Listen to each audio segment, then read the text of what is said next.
This is Nightly Business Report with Tyler Matheson and Susie Guerin. Brought to you in part by TheStreet.com, featuring Stephanie Link, who shares her investment strategies, stock picks, and market insights with Action Alerts Plus, the multi-million-dollar portfolio she manages with Jim Cramer. You can learn more at TheStreet.com/NBR. Criminal investigation. The U.S. Attorney in New York reportedly wants to know why it took General Motors nearly a decade to recall more than 1 million vehicles. Lawmakers are also looking for answers, and GM has a lot riding on the outcome. Tesla ban. New Jersey becomes the third state to say the company can't sell cars directly to customers. Is the ruling a threat to Tesla's business model? And food for thought. Prices are jumping, everything from sugar to meat to vegetable oil. Why?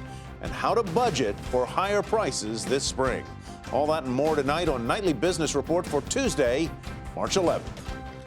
And good evening, everybody. I'm Tyler Matheson. And I'm Sue Herrera in for Susie Guerin. A very busy news day for a pair of U.S. automakers, General Motors and Tesla. We begin this evening with GM. 5 years after emerging from Chapter 11 bankruptcy protection, promising to be a better-run company that would respond to consumer demands and make better cars, the company is under the gun again. Late today, the U.S. Attorney in New York City launched a criminal investigation into the automaker for a decade-long delay in recalling 1.6 million cars with faulty ignition switches, a problem that caused 13 deaths. That follows an announcement earlier today of a congressional committee investigation into what the automaker knew about that defect and why nothing was done about it, or even correcting that default until last month.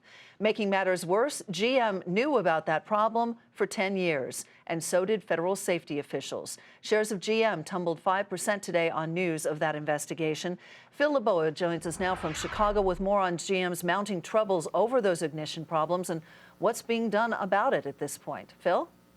You know, Sue, what's interesting here is that you've got more investigations that are coming up for General Motors, and now you have a criminal probe, and it may not result in any criminal charges being filed against General Motors, but anytime you put potential criminal actions along with 1.6 million vehicles recalled, you have a lot of people, potentially consumers, who will look at this and say, has anything changed at General Motors? That's ultimately going to be the main question that a lot of consumers have. Have things changed at General Motors? Or is this the same company making similar kinds of mistakes that it made before it went into bankruptcy? For CEO Mary Barra, this is truly one of the toughest challenges she's going to face as a CEO, and it's the first big one she's facing just a couple of months after she took the top spot.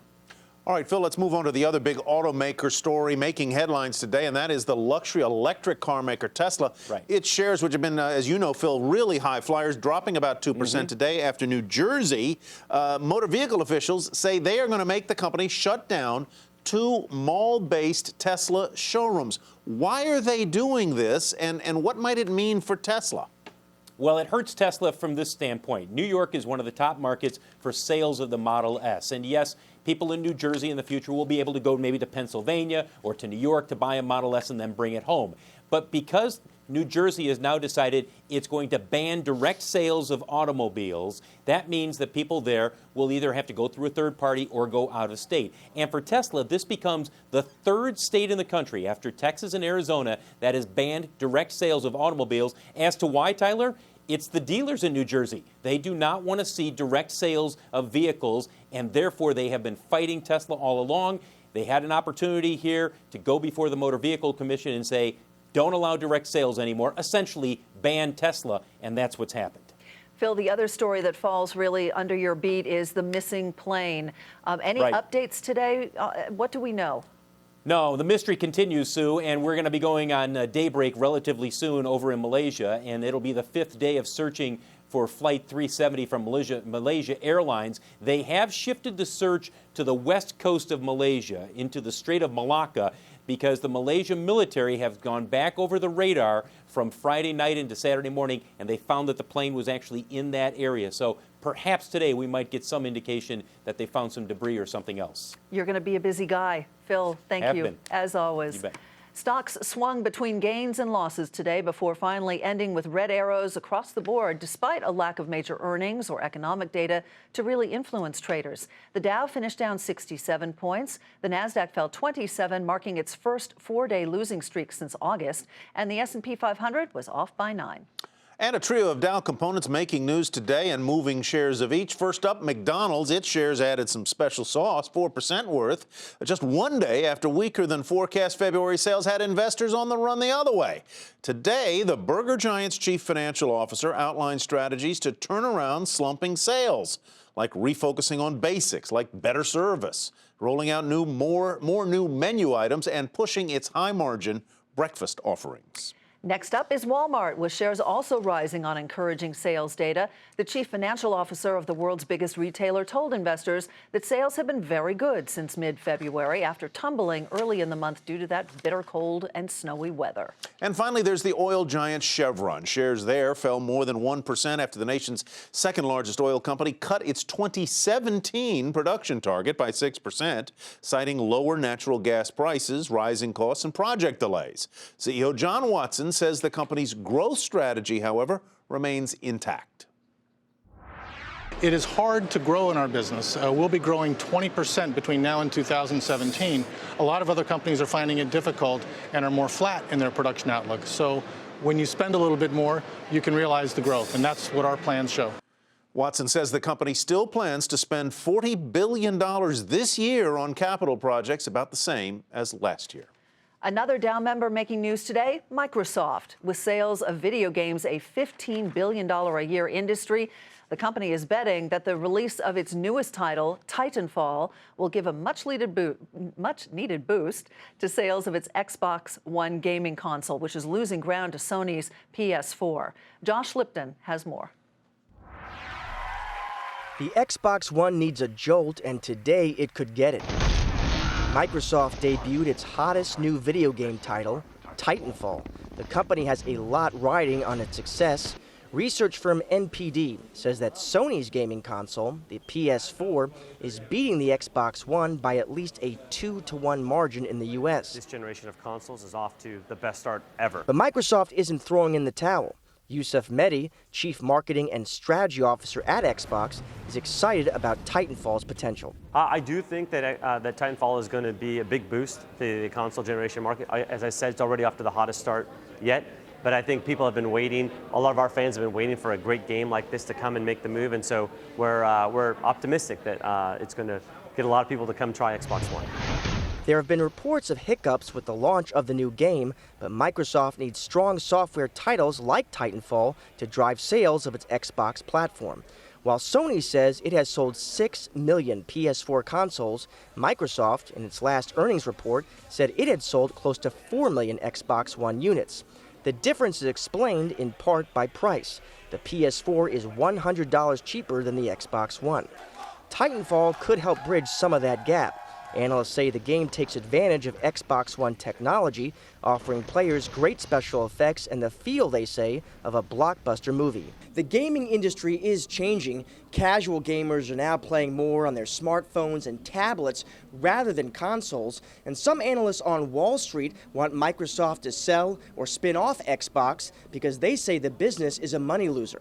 Lewis Ward of IDC disagrees. He says that Microsoft doesn't just think of the Xbox as a gaming hub, but rather an all-in-one media center for your living room. And I think that over time, they hope that this will stave off Apple, right? And partly it's a blocking function of, say, Apple or Google or other companies that want to come in and put PCs in the living room, per se, or internet in the living room. This is Microsoft's kind of way to block them. Even if they don't knock it out of the park, it is also partly a defensive mechanism. U.S. spending on video games is still massive.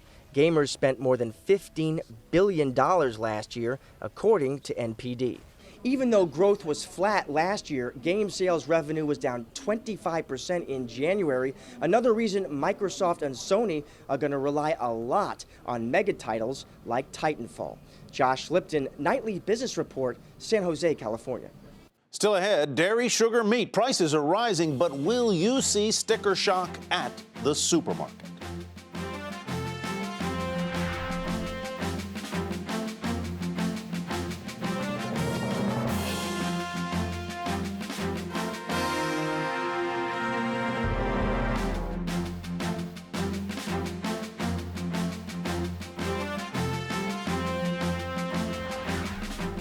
Pimco, the world's biggest bond fund, is getting a lot of heat today, and it's coming from a company insider. Longtime Pimco trustee William Popejoy told the LA Times he's outraged over reports that CEO Bill Gross takes an annual salary of $200 million, and he took issue with his alleged, quote, bullying behavior toward fellow employees and reports of workplace clashes between Gross and his heir apparent, Mohamed El-Arian. He suddenly resigned earlier this year. And because of El-Arian's abrupt resignation, several institutional investors, including some big retirement systems, say they will be keeping a much closer eye on Pimco's performance than usual. Good news out of Puerto Rico today in its biggest bond sale to date. The cash-strapped island sold $3.5 billion worth of municipal bonds today, more than the $3 billion originally up for sale, at a yield of 8.727%. Talk about oversubscribed. The demand was so high, investors would have bought $16 billion worth of those munis at that yield. Looks like the suit saga is over, and that's where we begin tonight's market focus. Men's Warehouse will buy its smaller rival, Joseph A. Bank, for about $1.8 billion. That ends a months-long takeover battle between those two retailers. As part of the deal, Joseph A. Bank agreed to terminate its deal to buy the privately held retailer Eddie Bauer. Shares of both companies were higher today. Men's Warehouse up almost 5% to $57.14. Joseph Bank rose about 4% to $64.22. And JCPenney got an upgrade from Citi. It now rates the retailer a buy instead of neutral. The firm says it believes the retailer can continue to deliver positive same-store sales as it makes changes like updating its merchandise mix. Now, that sent shares of JCPenney up 3% to $8.67. And another retailer, Dick's Sporting Goods, says fourth quarter profit rose almost 7%, driven by an increase in sales. The CEO says the company should see double-digit earnings growth this year. Shares more than 4% higher today to $56.67. Both Fannie Mae and Freddie Mac tumbling after lawmakers released a blueprint for a housing finance reform proposal. The Senate Banking Committee said it would soon release a draft bill that would wind down the government-owned mortgage companies. That bill would replace the financiers with a new government reinsurer. Fannie Mae fell 32% to $3.95, and Freddie Mac was down about 27% to $4.04. And shares of Plug Power tumbling after Citron Research said the stock is worth about 50 cents a share. The author of the note, analyst Andrew Left, says that there are no profits, no unique technologies, and the end of government subsidies looms for the fuel cell producer. That sent shares of other high-flying fuel cell companies like Fuel Cell Energy, Ballard Power Systems, and UQM Technologies way down on the trading session. Plug Power fell about 41.5% to $6.03. And a popular yogurt maker is looking for investors. Privately owned Greek-style yogurt maker Chobani is exploring options now to raise new capital, seeking a valuation of $5 billion. Dow Jones reports that an initial public offering is not imminent, but the company is considering selling a stake in itself to a private investor or entering into a strategic partnership. Well, yogurt is just one of some basic grocery items that are expected to see sizable price hikes this year, increases that may even change what Americans are buying and eating. Sarah Eisen has more on the food inflation that's coming to a supermarket near you. Food inflation is coming. A new report from the United Nations showing food prices jumped last month by the most in more than a year and a half after a long decline. According to the UN Food Commodity Price Index, cereal prices were up over 3% from January to February of this year. Vegetable oil up nearly 5%, dairy up 3%, sugar up just over 6%. Meat, however, was down. The reasons? All of the abnormal weather, not just in the United States, but around the globe. Global unrest also leading to supply issues. There's also a growing thirst for milk in Asia. With that growth, more product from the U.S. is being exported. The question is, when does it show up in your grocery aisle? Mostly, it's a 6 to 9 month lag because costs for the big companies are mostly locked in. So when you start hearing guidance or forecast from these companies into 2015, you'll hear about this price spike and you'll hear about higher prices on the shelves. The prices might show up earlier for dairy and hamburgers. Those are the exceptions because they're harder for companies to hedge. McDonald's, for instance, taking its burger on the dollar menu from 2 meat patties to 1. David Palmer, an analyst at RBC, says Kraft is another company set to raise prices earlier because it too has a lot of meat and dairy. Although not all companies are willing to go out on a limb and say there's a problem, at least not yet. We feel pretty good about our commodity positions for the next 12 months and don't expect any additional issues. We have been dealing with an issue on egg whites, which is interesting as McDonald's and Subway and others have gone to healthier options in their breakfast offerings with egg whites. It's driven the price of egg whites up. We buy quite a bit of egg whites, so we've been dealing with that. But I think overall, we think near term, we're in pretty good shape. Note that we've seen higher grain prices as well on the back of the Ukrainian conflict. Ukraine is a big exporter of wheat and corn. Still, analysts that follow these consumer companies say it's deflationary, meaning for the General Mills of the world and others that make bread and cereals, those input costs are actually still helping margins unless they continue to march higher or stay elevated. For Nightly Business Report, I'm Sarah Eisen. So where are food prices headed overall? Let's turn to Farah Aslam for some answers.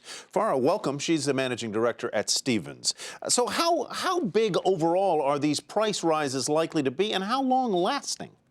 So we believe that you're definitely going to see food inflation, particularly in the periphery of the store, in your milk aisle, your produce section.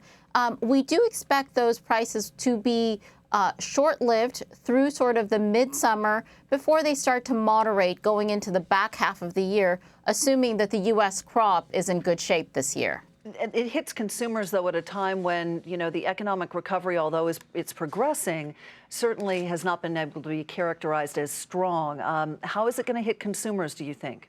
We do believe that consumers are going to feel some of the pinch. About 13% of U.S. Food expenditures is on food, and we think that consumers will perhaps tend to economize by eating a few more meals at home rather than out at restaurants. How long lasting is the rise in the price of milk likely to be? Sarah just reported on demand from China and elsewhere, and that coupled with some weather effects, are causing milk prices to go up. Absolutely. You're seeing milk hit all-time highs just right now, and you should see it on the grocery shelf within a month or two. We think milk prices will peak out here in the next 3 months before declining seasonally because you are starting to see the spring flush come in. That being said, if China continues to import record amounts of dairy, you are going to see long-term elevated dairy prices. And this is hitting some of our companies, notably Dean Foods, the largest U.S. milk company, has had trouble passing along these higher costs and has therefore missed earnings, and their stock is down about 20 to 25% in the last 6 months. You kind of read my mind because I was going to ask you how much pricing power some of these companies do have. I mean, Dean obviously has not had enough pricing power. That's hit its bottom line. But what about other companies out there? Is the economy strong enough so that they do have some pricing power to get consumers to still buy their goods and still be able to keep their margins intact? Absolutely. Our companies are really very conscious of the fact that U.S. household incomes remain constrained despite the recent rises in Wall Street prices. And therefore, you're seeing them being very cautious in how they're pricing their products. Generally, they're waiting until they absolutely have to increase prices, and in some cases, absorbing some of the inflation and offsetting it with efficiency programs. But after a certain point, you are seeing them pass it along. For example, you've seen Hormel hold the price on Spam for the last few years, but with hogs hitting all-time highs, they are now taking pricing on this iconic product. Oh, well, my goodness, higher Spam prices coming, Farah. Thank you very much. We appreciate it. Farah Aslam, Managing Director at Stevens. Sue? Thank you for having me. Ty, coming up, a new and powerful prescription painkiller has been approved. Shares of the company behind the drug have been soaring, but so has the controversy. Details next.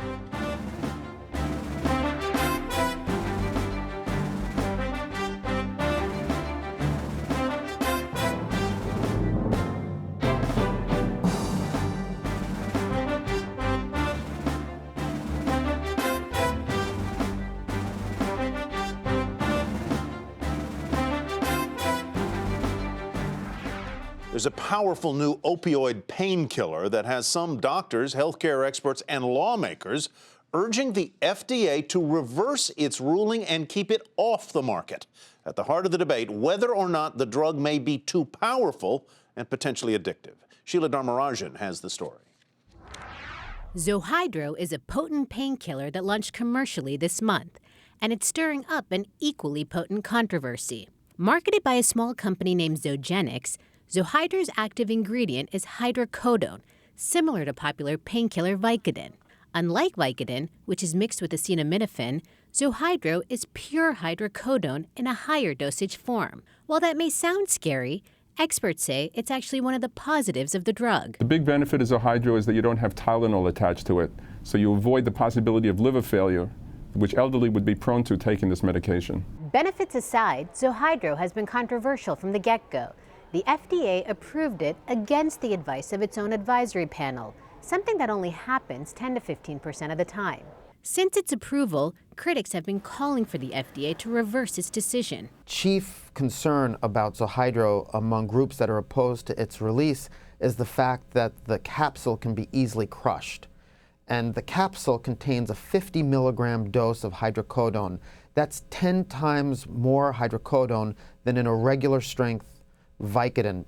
That makes that capsule especially lethal. Washington is also voicing its disapproval. Senators Joe Manchin, David Vitter, and Chuck Schumer, in addition to attorneys general from 28 states, asked the FDA to reconsider its approval decision. So why did the FDA approve it? Experts say the agency was simply following its own rules, and Zohydro met all of its current standards for painkillers. For now, Zohydro is likely here to stay. Analysts we spoke to said it's incredibly rare for the FDA to reverse a decision in the absence of new evidence or clinical studies. For Nightly Business Report, I'm Sheila Dharmarajan. The company behind that powerful new painkiller is Zogenix, a small-cap company that has seen its shares rise more than 30% this year. Ty, there are some new numbers out today on enrollment in new health care insurance plans through the Affordable Care Act, and the results are far short of expectations. The Health and Human Services Administration says that as of March 1st, 4.2 million Americans have enrolled in a new insurance plan versus the 5.6 million originally projected. The deadline to sign up for a plan at the federalhealthcare.gov marketplace is at the end of this month. Those disappointing numbers may be the reason President Obama took some time out to talk up the Affordable Care Act on the web-based interview show Between Two Ferns. It's become a viral sensation. In this clip, the host, actor-comedian Zach Galifianakis, is ribbing the president about the botched rollout of the law's marketplace, comparing the website to a poor-selling MP3 player that Microsoft put out a few years back. Let's get this out of the way. What did you come here to plug? Well, first of all, I think it's fair to say that I wouldn't be with you here today if I didn't have something to plug. Have you heard of the Affordable Care Act?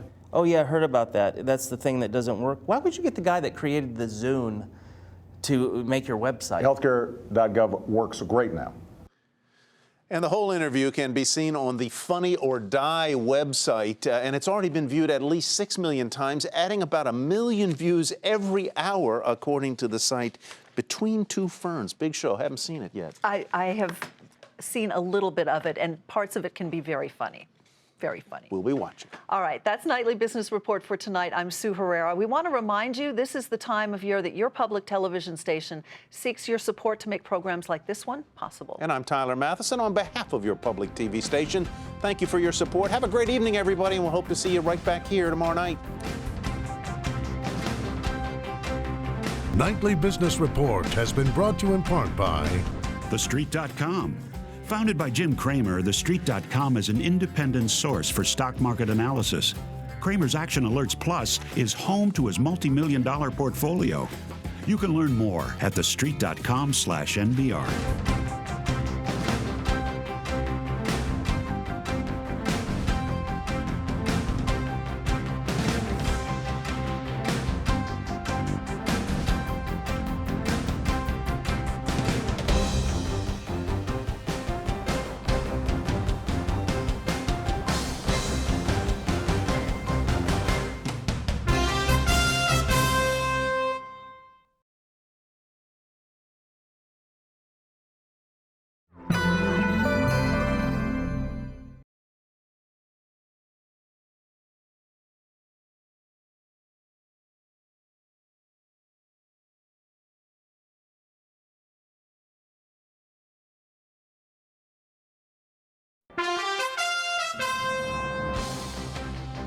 I'm Tyler Matheson with a Nightly Business Report news brief. A tough day for General Motors. First, a congressional investigation was announced, then a criminal probe into why the automaker waited 10 years to recall more than 1 million cars with faulty ignition switches that resulted in 13 deaths. New Jersey state officials ordered electric car maker Tesla to close 2 company-owned retail stores in the state, saying the cars must be sold by independent dealers.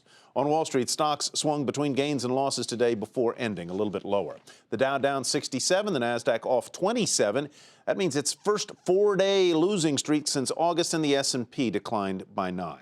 Well, it looks like the suit fits. Men's Warehouse finally reaching a deal to acquire the rival Joseph A. Bank for $1.8 billion.